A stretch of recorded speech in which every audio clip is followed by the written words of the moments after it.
It could be argued, in fact, that this is indicative of a larger tension in art today between, on the one hand, an emphasis on practice and practicality, on the everyday and design and even activism, and the supposed continuing need, on the other hand, for criticism with its refusals and negativity and its tearing things down. The message, criticism is not enough, could be seen advertised on this, one of the many posters that adorned that Utopia station that was put together for the 2003 biennial in Venice. Even Art Forum's annual Best and Worst section, introduced in 1994, had the worst half permanently deleted only 3 years later in 1997. I think it's safe to say that network structures have been crucial to a lot of the trends that have characterized art over the last 20 years. It's during this time that, like other major business sectors undergoing globalization, the art world has become increasingly dispersed and decentered, while at the same time achieving ever greater organizational and professional coherence.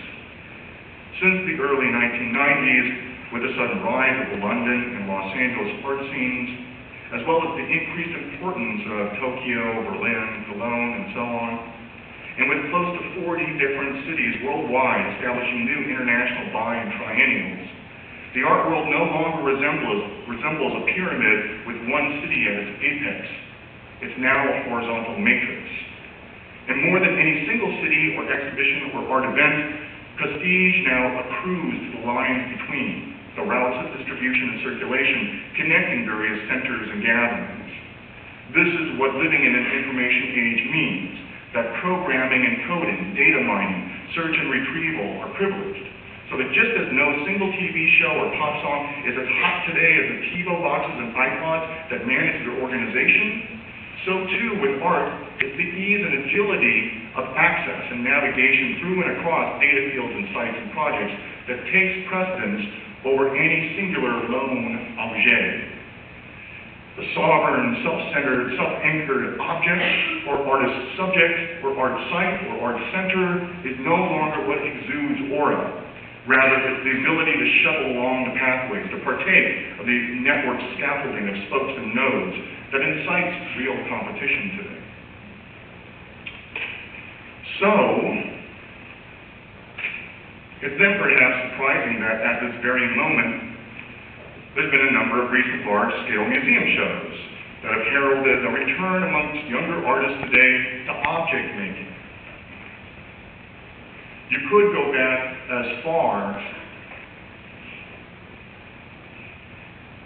as this show called Mise en Scène that was mounted in 2000 at the Santa Monica Museum, curated by Caroline Fondaredes and Bruce Ainley, that had artists like Liz Craft, but also,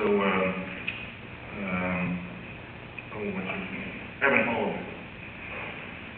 But I'm thinking more of, or I'll be referring more to more recent efforts like Thing, which opened in early 2005 at the Hammer Museum here in LA, and featured artists like Mindy Shapiro and Laura Schnitger. Also, a show called The Uncertainty of Objects and Ideas, which the Hirshhorn mounted in fall 2006, which also included Shapiro, only now alongside Rachel Harrison, as well as a few older artists like Isa Genskin.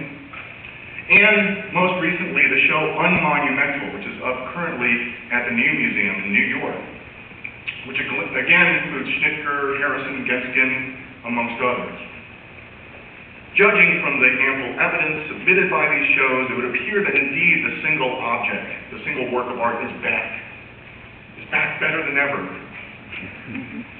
But if that's so, it's not, I would argue, or I'm going to try to argue, because the single object has reached ahead of, or inched ahead of exhibitions again in some ongoing struggle or even fashion swing over who's winning the race for art importance.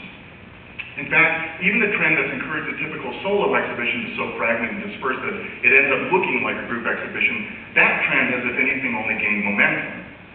Indeed, what shows like Unmonumental celebrate is precisely the single artwork that itself comes across as a group show. Featured in all these shows are works that cobble together 3D non-sequiturs that present portable barrages of concrete distraction, chains of random appendages, auxiliary parts, wardrobe accessories, what in tech merchandising is called peripherals, all exploding from or collapsing in on an overwhelmed or simply absent main trunk. Much of this work resembles a cross between a lo-fi information kiosk, a dime store merchandise shelf, and a badly packed piece of language. I think that you could include Anna Sue Hoy in this group. She's up right now at LAX in Culver City. Right? Most all of these objects kind of like want to shout out, "Hey, there's a party in my objet." And so it's in this way that such shows are not, as some have claimed, about a return to the object, about redoubling commitment beyond sexual form to gritty materiality, about a turn away from virtuality in favor of the physical and concrete. These shows don't defy dispersive networking forces so much as celebrate their triumph, insofar as the very opposition between the single and the multiple, the enclosed and the interpenetrated, is shown here to be successfully overcome. Now, there are a couple of ways to understand this triumph, this détente between the single and the multiple, the lone agent and branching structure, text and context, node and network. It could be taken as a triumph of technological rationalization. This would be the downbeat version. It could be taken as a measure of the successful modernization of the artistic sphere so as to better align it with the dominant protocols of the information economy. What in the 1960s Michael Fried called deductive structure in relationship to the single work of art, such as a painting by Frank Stella, could now be transposed to a much larger, capacious communicational art system, with the frame of the overall system obliging a basic conformity out of all the artworks and artists and values and experience that are nestled within its frame.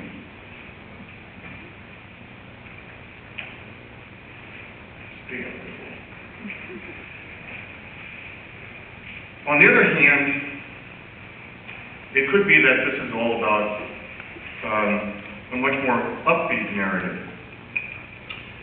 It's just as likely, if not more so actually, that the overcoming of the opposition between the single and the multiple should sound very appealing to us. We're familiar with this as the upbeat, even quasi-utopian promise of the network. That is, whether we think of networks as organizing interaction between people, as in social networking, or if we think of it on the level of objects, namely the collaged everyday materials featured in shows like Thing and Monumental, in which objects, although personalized through the artist's intervention, also remain open, out, and available to larger systems of culture and exchange. Either way, the appeal of networks is how they seemingly reconcile the individual and collective, how they facilitate both connection as well as respect for difference and singularity, how they promise to fulfill equally the desires of becoming and the obligations of alterity. Here in these kinds of artworks and events, we perhaps glimpse something like that ideal formula of modern art which Relyea wrote about as a balancing of the contingent and the ineffable. We see something like a resonance between the individual and the urban crowd, something like an indelible gesture both holding up against and also surrendering itself over to the busy traffic of things. This then would be the happy face side of the rise today of networks. Network structures, after all, are said to be inherently democratic and egalitarian. This because of their horizontal, multi-directional, and reciprocal nature. That is, compared to more hierarchical forms of organization, in the network it's relatively easy for any one node to communicate with any other node.